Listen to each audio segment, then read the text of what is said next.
तक में आप सभी का स्वागत है। मैं हूं आपके साथ नीरू शर्मा। खबर अब तक में आगे बढ़ने से पहले आइए नजर डालते हैं इस वक्त की प्रमुख सुर्खियों पर।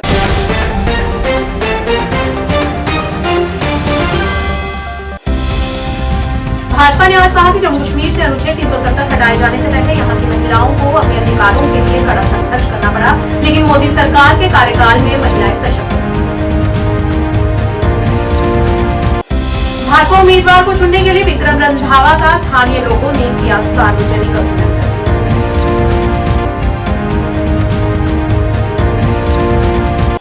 अंतिम चरण के लिए नामांकन दाखिल करने की प्रक्रिया में आज कई नेताओं ने किया नामांकन पत्र दाखिल।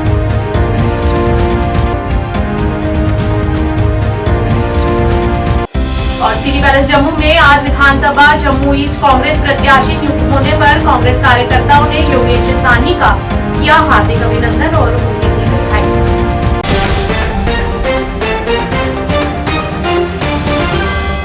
अब समाचार विस्तार से।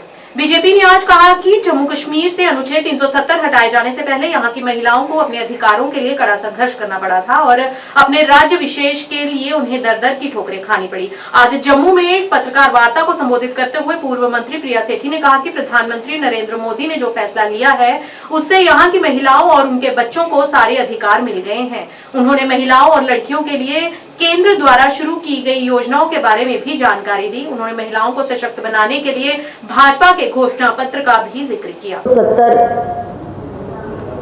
का एब्रोगेशन नहीं था जब माननीय प्रधानमंत्री जी ने 2019 अगस्त 5 को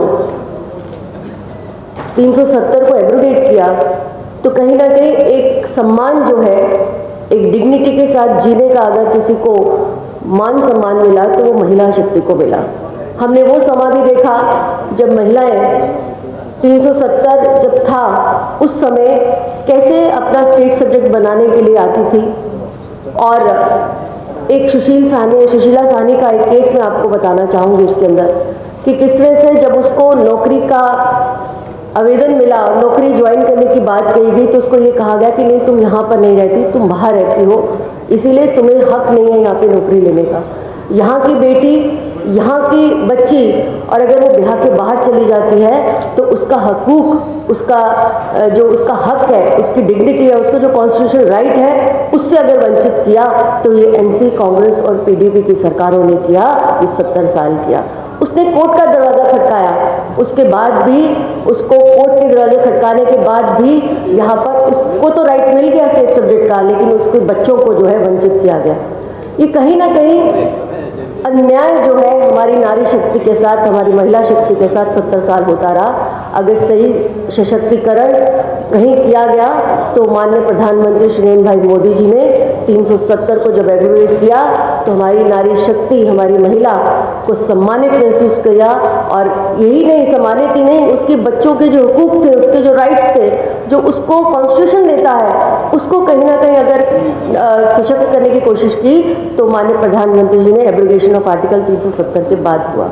निर्वाचन क्षेत्र के भाजपा उम्मीदवार विक्रम रंधावा का आज लोगों ने सार्वजनिक अभिनंदन किया। बड़ी संख्या में लोग और उनके कार्यकर्ताओं ने उन्हें मुबारकबाद पेश की और ढोल नगाड़ों के साथ उन्हें हार पहनाकर उनका स्वागत किया। इस मौके पर लोगों ने उन्हें भविष्य के लिए हार्दिक शुभकामनाएं दी।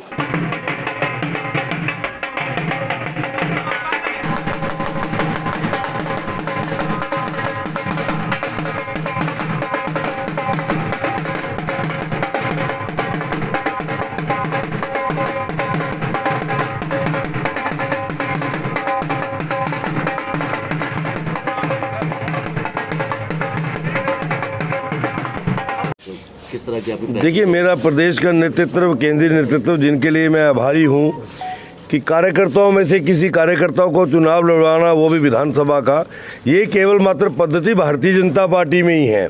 बाकी पार्टियों में तो कैसे हाईजैक होकर लोग कहां से आते हैं और रातों रात मैंडेट लेके चले जाते हैं, लेकिन भारतीय जनता पार्टी ने कार्यकर्ताओं को हमेशा तरजीह दी है और उसका एक उदाहरण हूँ मैं पिछले 30 वर्षों से पार्टी का लगातार काम कर रहा हूँ और स्वर्गीय वैद्यभूषण दत्त जी से लेकर कविंदर गुप्ता जी तक सबको हमने चुनाव लड़वाए हैं और एक अच्छा हमारे पास तजुर्बा भी है संगठन की गतिविधियों में काम करने का।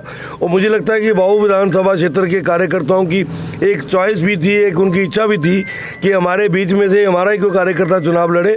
मैं आदरणीय जगत प्रकाश नड्डा जी का, हमारे प्रदेश नेतृत्व का और आदरणीय प्रधानमंत्री जी और गृह मंत्री जी का आभार व्यक्त करूँगा, जिन्होंने कार्यकर्ताओं की सोच को मद्देनजर रखते हुए हम जैसे कार्यकर्ताओं को आगे आने का मौका दिया है।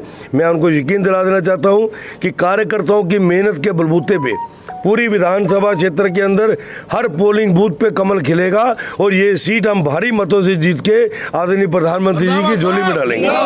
जमात इस्लामी द्वारा समर्थित एक उम्मीदवार डॉक्टर कलीमुल्लाह ने आज आरओ कार्यालय 6 लंगेट में लंगेट निर्वाचन क्षेत्र से एक स्वतंत्र उम्मीदवार के रूप में अपना नामांकन पत्र दाखिल किया।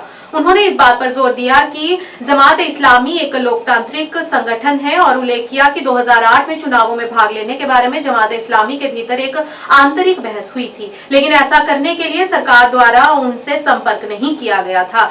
निर्वाचित होने पर डॉक्टर कलीमुल्लाह ने कहा कि वे शिक्षा, स्वास्थ्य और रोजगार को प्राथमिकता देंगे। उनकी योजना युवाओं के लिए पारंपरिक दूरस्थ नौकरियों से परे रोजगार के नए अवसर पैदा करने की है, जिसमें निजी क्षेत्र में पद भी शामिल।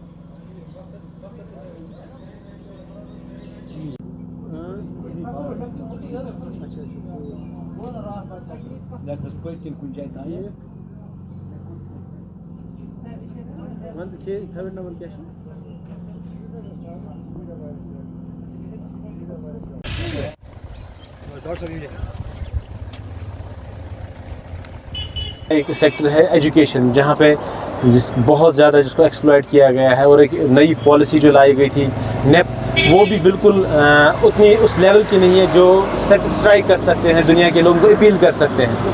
तो ये चीज़ें हैं। इसके बाद हमारे पास यहाँ पे अनएम्प्लॉयमेंट की बहुत सारे यूथ इसमें इन्वॉल्व हो गए हैं, एजुकेशन में आए हैं लेकिन अनएम्प्लॉयड है, तो उसके बारे में बात करनी है। हमें उनको प्राइवेट सेक्टर दिखाना है, रिमोट जॉब्स के बारे में बताना है, वर्क फ्रॉम होम जॉब्स के बारे में बताना है। क्योंकि मैं इस फील्ड का हूँ, मैंने पीएचडी कंप्यूटर साइंस में ही किया है, तो मैं बता सकता हूँ बच्चों को कि बहुत सारे बच्चे, ज़रूरी नहीं आप गवर्नमेंट जॉब कीजिए, आप घर बैठ के पूरी दुनिया को एक्सप्लोर कर सकते हैं और वहाँ से जॉब्स का एक बड़ा एक बड़ा सिनेरियो क्रिएट कर सकते हैं, लोगों को इसकी तरफ ला सकते हैं। हमारी वैली में पिछले बहुत सारे सालों में एक ड्रग्स का कल्चर आम हो गया, हमारे नौजवान इस चीज़ में इन्वॉल्व हो गए हैं।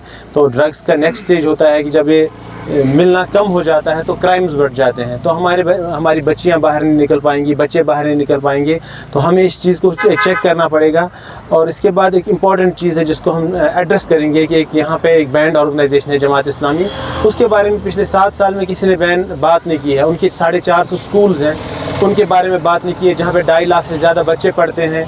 और उसके बाद उनके ऑर्फनेजेस हैं, उनके हॉस्पिटल्स हैं और उनके क्या कहते हैं दारुल-उलूम हैं, बाकी सारी इंस्टीट्यूशंस हैं। और अकॉर्डिंग टू कारवान मैगज़ीन के एक एस्टिमेट के मुताबिक 5000 करोड़ की प्रॉपर्टी उनकी है, उनको सीज़ किया गया है। तो आप मुझे बताइए कि हम एक कम्युनिटी लेवल पे कोई अवेयरनेस नहीं ला सके इन 7 सालों में, दुनिया को नहीं बता सके कि एक ऑर्गेनाइजेशन हमारे साथ है।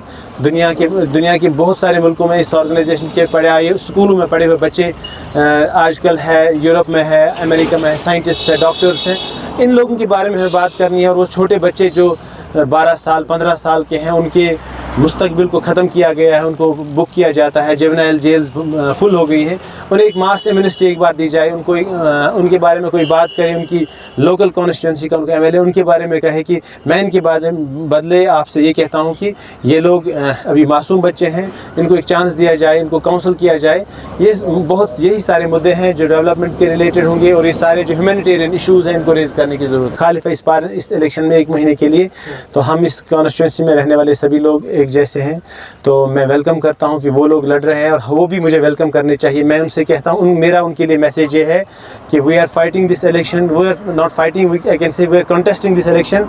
और हम इसको एक पीसफुली दूसरी की इज़्ज़त उतार के नहीं, बल्कि इज़्ज़त के दायरे में रह के, अदब और इखलाक के दायरे में लड़ेंगे और डिग्निटी के साथ लड़ेंगे कि 8 अक्टूबर के बाद जो रिज़ल्ट्स आएंगे हम उसको एक्सेप्ट करेंगे। और हमें इन्हीं लोगों के साथ फिर उसके बाद ज़िंदगी गुजारनी है। हम ऐसा माहौल ना क्रिएट करें कि सोसाइटी डिवाइड हो, हेट्रेड के बेसिस पे, हेट्रेड स्पीच ऐसे हों, ऐसा नहीं होना चाहिए। बल्कि हमारे लिए ऐसा एनवायरनमेंट होना चाहिए कि हम बिल्कुल भाई भाई की तरह यहाँ रहे, हम ये लोग हमारे साथ रहे हैं, हम इनके साथ रहे हैं।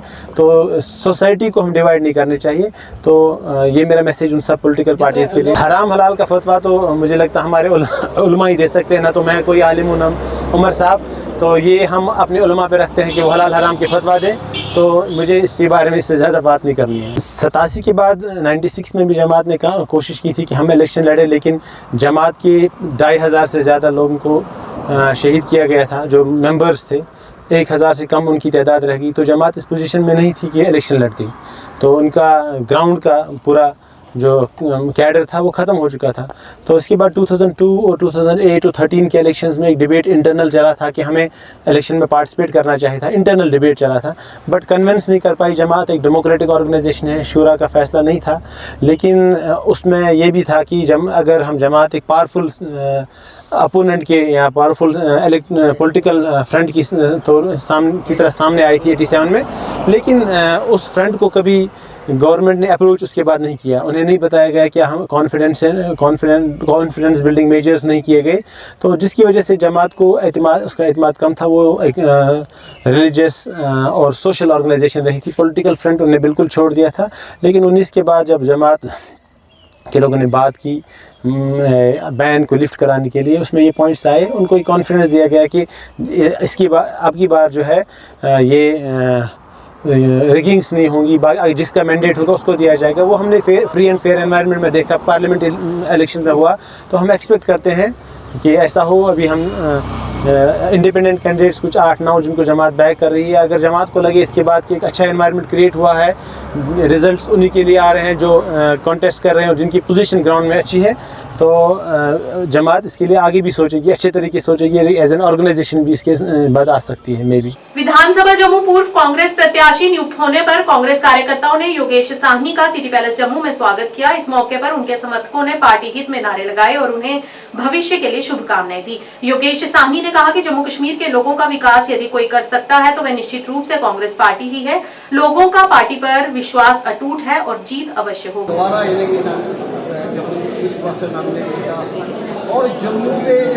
मैं सबसे पहले तो अपनी पार्टी हाई कमांड का और जम्मू कश्मीर की लीडरशिप का शुक्रिया अदा करना चाहता हूं, और जो उन्होंने मुझ पे विश्वास रखा और मुझे मौका दिया कांग्रेस पार्टी को रिप्रेजेंट करने के लिए जम्मू ईस्ट से, उनके लिए उनका सबसे पहले धन्यवाद। भाजपा मंडल प्रधान भद्रवा ठाकुर युद्धवीर सिंह ने ग्रामधारा में एक सार्वजनिक बैठक का आयोजन किया। इस अवसर पर हिमाचल के विधायक अरुण मेहरा मुख्य अतिथि के रूप में मौजूद रहे। भाजपा जिला महासचिव संजय सराफ समेत कई कार्यकर्ता भी इस दौरान उपस्थित रहे। इस दौरान आगामी होने वाले विधानसभा चुनाव के बारे में चर्चा की गई और लोगों से दलजीत सिंह परिहार के पक्ष में मतदान करने की अपील।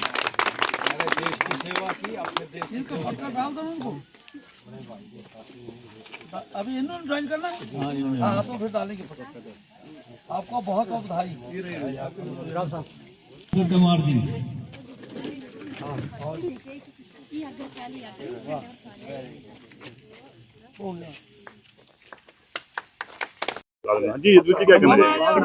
देखें जनाब, ये आज आपने देखा यहाँ धारा में एक मीटिंग थी, पब्लिक मीटिंग थी, तो बहुत लोगों में जोश है उस इलेक्शन को लेकर। तो मेरा ये इस वक्त मानना है कि बीजेपी जो कुंजा भद्रवा है, हम 10,000 वोटों से आगे ऊपर जीतने वाले हैं। हमें अपना कैलकुलेशन फिट कर दिया है और हमें कोई हरा नहीं सकता है, और 10,000 वोटों से हम भद्रवा कॉन्स्टिट्यूंसी को जीतने जा रहे हैं। देखिए, इस समय पूरे जम्मू कश्मीर के अंदर एक तरह से भारतीय जनता पार्टी की जो एक लहर चली हुई है, क्योंकि 10 वर्षों के बाद 370-35 के हटने के बाद ये चुनाव है। और इस चुनाव में जिस तरीके से 10 वर्षों के अंदर जम्मू कश्मीर के अंदर अमन चैन शांति भाजपा की सरकार ने लेके आई है, आज लोग यहाँ के खुश हैं। और उसके साथ साथ आम गरीब आदमी के लिए बहुत सारी योजनाएं जो हमारा घोषणा पत्र है उसमें, चाहे वो अस्थायी कर्मचारी हैं, जो हमारी वृद्धा बहनें हैं जिनको पहले 1,000 मिलता था उनको 3,000 देने की घोषणा हुई है। हर परिवार में जो बड़ी महिला है जो उसको मां सम्मान निधि के तहत 18,000 रुपया सालाना मिलेगा। बच्चों की पढ़ाई के लिए पैसे मिलेंगे, लैपटॉप मिलेंगे। जो हायर एजुकेशन में है उनके लिए 10,000 रुपये का प्रावधान साल में रखा गया है। और जो उज्ज्वल योजना के तहत जो 2 सिलेंडर जो कनेक्शन मिलते हैं उनको साल में 2 फ्री सिलेंडर की बात की है। जो किसान सम्मान निधि थी उसको। अच्छा संजय भाई, आप जो यहाँ पर आज आए थे और मैं जगह धारा जगह जा रहे हैं, तो धारा कैसा माहौल है, लोगों की क्या राय बन रही है इस चुनाव को लेकर? मेरे हिसाब से तो मेरे को अपोजिशन तो कहीं दिख नहीं रही है। अपोजिशन का तो ना तो कहीं मैंने कोई ज़्यादा प्रचार देखा, तो ना ही उनका कोई इतना लोगों में रुझान है। सब लोग जो हैं इस वक्त हमको जोक दर दोग, चाहे वो मुस्लिम है, चाहे हिंदू कम्युनिटी से हैं, चाहे किसी भी कम्युनिटी से, वो हमको अप्रोच कर रहे हैं, वो बुला रहे हैं, बार बार हमको बुला रहे हैं कि आप आओ, हम गांव के गांव ज्वाइन करके जो है एक बार हमने क्लियर इस दफ़ा जो मेजॉरिटी जो देनी है वो भारतीय जनता पार्टी को देनी है। और मेरे को लगता है इस चुनाव में भारतीय जनता पार्टी एक बहुत बड़े मतों से यहाँ से जीतने वाली है। जम्मू अर्बन कांग्रेस के उपाध्यक्ष पवन शर्मा ने अपने सहयोगी साथियों के साथ पत्रकार वार्ता का आयोजन किया। इस दौरान उन्होंने कहा कि पिछले 10 सालों से जम्मू कश्मीर के हालात बेहद खराब हो गए हैं, महंगाई अपने चरम पर पहुंच गई है और युवाओं की बेरोजगारी की दर दिन ब दिन बढ़ती ही जा रही है। इस मौके पर उन्होंने जम्मू कश्मीर के लोगों से कांग्रेस उम्मीदवारों के प्रति मतदान करने की अपील की। हमारा मकसद ये है कि आपको पता अभी इलेक्शन का जम्मू कश्मीर में जोर चल रहा है, इलेक्शन आई हुई है, कहीं ऐसा ना हो इस बार तो सुप्रीम कोर्ट की गाइडलाइन से जम्मू कश्मीर में इलेक्शन हो रही हैं। आने वाले समय में अगर इस बार भी हम जम्मू के खासकर हमारे डोगरे बच्चों से, बच्चियों से, माताओं से, बहनों से अपील करता हूं कि इलेक्शन इस बार जो हो रही है इसमें कांग्रेस का भरपूर समर्थन करें और कांग्रेस के कैंडिडेट हमारे यहाँ भी जहां से भी इलेक्शन लड़े हैं उनको कामयाब बनाए, क्योंकि पिछले 10 सालों में जम्मू की जो इन्होंने बदतर हालत की हुई है, खासकर 2019 के बाद जम्मू का जो युवा है वो बिल्कुल बेरोजगार है। जो दुकानदार आगे अपना व्यवसाय चलते हैं आजकल वो बिल्कुल ठप हो चुका है। उसके बाद इन्होंने जो खून चूसने वाली मशीनें हर घर के बाहर स्मार्ट मीटर के तौर पर जम्मू के लोगों को दी, ये आप सभी भली बाती वाकिफ है कि इसके कैसे बड़े बड़े बिल आ रहे हैं, लोगों से जबरन वसूली की जा रही है। हमारे गरीब भाई बहन उनकी बिजलियां इन्होंने 3-3, 4-4, 6-6 महीने हो गए काटे हुए। हमारे जो जम्मू के डोगरा हैं उनका इनकम ऑफ सोर्स तो कोई रहा नहीं, जितनी उनकी आमदन पहले थी आज वो बिल्कुल नीचे गिर चुकी है। और कर वसूली का जो जबरन कर वसूल जो भाजपा के लोग जम्मू से कर रही है, इसलिए मैं जम्मू के अपने युवाओं से अपील करता हूं कि जम्मू की बद से बदतर हालत ना हो। आपको पता जम्मू में जो है मंदिरों का शहर कहा जाता था, आज ये वाइन शॉपों का अड्डा बन चुका है, नशे का हब बन चुका है जम्मू कश्मीर। मैं जनता से अपील करता हूं कि उड़ता पंजाब आप सबने देखा होगा, लेकिन हमें ये कभी हमने जिंदगी में नहीं सोचा होगा कि हमारा जम्मू भी उड़ता जम्मू बन जाएगा। इन सभी चीजों से निजात पाने के लिए भ्रष्टाचार मुक्त जम्मू को फिर से अपने जम्मू शहर को बहाल करने के लिए कांग्रेस पार्टी का समर्थन करें, कांग्रेस के कैंडिडेटों को जिताएं ताकि हमारी असेंबली में अपनी सरकार हो। आज जम्मू की जनता की सुध लेने वाला कोई नहीं है, कांग्रेस की सरकार आएगी, जम्मू की सुध लेने वाला कोई आपको दिखेगा। आज आप मेडिकल कॉलेज में चले आओ, हॉस्पिटलों की हालत क्या है, कोई पूछने वाला नहीं है। जम्मू को बद से बदतर कर दिया इन्होंने, स्मार्ट सिटी के नाम पर सिर्फ जम्मू के लोगों से ठगी की इन्होंने। सड़कों पे चले आओ, आपको रोड में इतने इतने खड्डे होंगे कि आपको पता ही नहीं चलेगा आगे खड्डा है कि नाला है। ये हालत इन लोगों ने जम्मू की कर दी है। भाजपा की नीति जो है ये सिर्फ जुमला पार्टी रह चुकी है। आपने देखा होगा पिछले 10 सालों में पूरे जम्मू में बड़ी बड़ी हुडिंगें सिर्फ भाजपा की दिखेंगी। अगर आप न्यूज़पेपर खोलते हो तो फ्रंट पेज पे बड़ी बड़ी न्यूज़ें सिर्फ बीजेपी की दिखती हैं, युवाओं की ओर इनका कोई ध्यान नहीं है। जितना पैसा जितना अपने स्मार्ट सिटी के नाम पर ये जो है अपने जेबें भरने के लिए सिर्फ अपनी सत्ता के लालच के कारण आपने जम्मू को लोगों को नरक में धकेल के रख दिया है।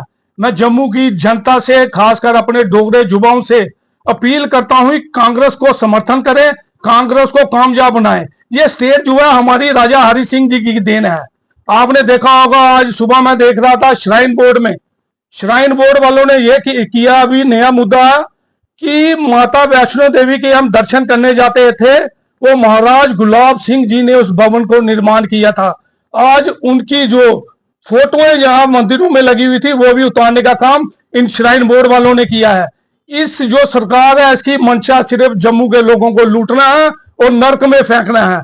2019 से पहले खुशहाल जम्मू जैसे पहले था वैसे कांग्रेस पार्टी इसको दोबारा खुशहाल जम्मू बनाएगी और लोगों से जबरन कल वसूली जो भाजपा की सरकार कर रही है ये सिर्फ जुमलेबाजों की पार्टी है। इसको जम्मू की जनता के हित में कुछ लेना देना नहीं है। इनको जम्मू की जनता के हित में कुछ लेना देना नहीं है। इसलिए मैं जम्मू की अपनी आवाम से, खासकर डोगरे भाई बहन, कुलगाम निर्वाचन क्षेत्र के पीडीपी उम्मीदवार एम अमीन डार मोहम्मदपुरा कुलगाम में अपने समर्थकों के साथ घर घर जाकर चुनाव प्रचार किया और लोगों से उनके पक्ष में वोट करने की अपील की और उन्हें आश्वासन दिया कि यदि वे यहां से जीत हासिल करेंगे तो वे यहां के लोगों को वह सब सहूलियतें देंगे जिससे वे काफी समय से वंचित हैं। शायद सो डिसाइड कर प्लान बनावन प्लान से खुदा से नहीं चला। खुश तो हमेशा इंसान को होना ही चाहिए, जिसको अल्लाह पे भरोसा होता है वो खुश ही होता है। इसमें परेशानी वाली क्या बात है, अल्लाह पे छोड़ा है, लोगों के सपोर्ट पे छोड़ा है, जो मुझे बहुत मिल रहा है, इसलिए खुशी रहना चाहिए। खुशी हूँ। लोगों से ये गुजारिश करूँगा, एक ये कि वोट के दिन निकलें, घर वालों के साथ निकले, हमसायों के साथ निकले, सारे वोट पोल करें। भीरवाह विधानसभा क्षेत्र के निर्दलीय उम्मीदवार मीर फैनून ने भीरवाह में विभिन्न इलाकों में चुनाव प्रचार किया, जिसमें लोगों का खास रुझान देखने को मिला। लोगों ने मीर फैनून को अपने क्षेत्र की समस्याओं और कठिनाइयों के बारे में बताया और कहा कि पिछले राजनेताओं ने उनसे मुंह मोड़ लिया था। मीर फैनून ने उमर अब्दुल्ला की आलोचना करते हुए कहा कि उन्होंने पिछला चुनाव बिरोह से जीता था, लेकिन फिर भी उन्होंने उन्हें नजरअंदाज किया, इसीलिए अब वह बड़गाम में चुनाव लड़ रहे हैं। मीर फैनून ने बिरोह के लोगों से उन्हें वोट करने की अपील।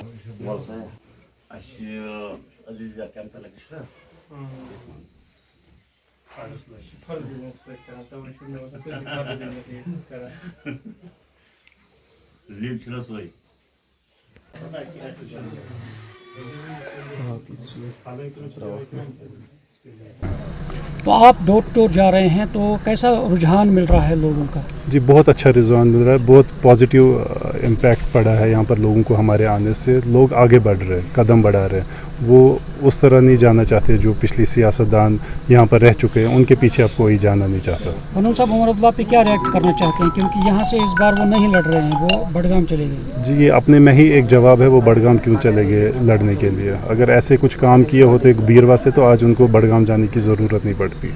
आज उनको किसी से डरने की ज़रूरत नहीं पड़ती कि बीरवा में कौन आया कौन नहीं आया, उनको उस चीज़ों से फ़र्क नहीं पड़ता। वो बीरवा से लड़ते अगर उन्होंने यहाँ पे कुछ काम किए होते, लोगों की तकलीफ़ें मसाइल हल किए होते। क्या कुछ मैसेज देना चाहते हैं आप इस वक्त बीरवा? मैं इस टाइम बहुत सारे उम्मीदवार मैदान में हैं। मैं इस टाइम बीरवा के यूथ को बोल रहा हूँ, आगे बढ़ो, कदम बढ़ाओ, अपना मुस्तकबिल खुद बनाओ, क्योंकि बहुत पिछे हैं हम। पिछले 30-40 सालों में बहुत सफ़र किया, अब इससे आगे मज़ीद हम सफ़र करने नहीं देंगे, न करना चाहते हैं। तो हमारी पुरज़ोर अपील है यहाँ की आवाम से, यहाँ के नौजवानों से कि आगे बढ़े, अपना मुस्तकबिल खुद बनाएं। फैनून साहब, अगर हम इस कॉन्स्टिट्यूंसी की बात करेंगे या असेंबली सेगमेंट की बात करेंगे, आपने इंडिपेंडेंट क्यों लड़ा? आपने किसी पार्टी को अप्रोच क्यों नहीं किया मैंडेट के लिए? जी पार्टियों ने बहुत अप्रोच किया, लेकिन हम चाहते नहीं थे किसी पार्टी में जाना, क्योंकि किसी पार्टी ने अपने वैसे हालात नहीं रखे हैं कि किसी पार्टी को ज्वाइन किया जाए। लोगों में बहुत नाराज़गी है पार्टियों को लेके, क्योंकि यहाँ पे उस सतह पे कोई काम हुआ नहीं है। खबर अब तक के आज के इस अंक में इतना ही। नया अंक लेकर फिर हाजिर होंगे, तब तक के लिए दीजिए इजाजत। नमस्कार।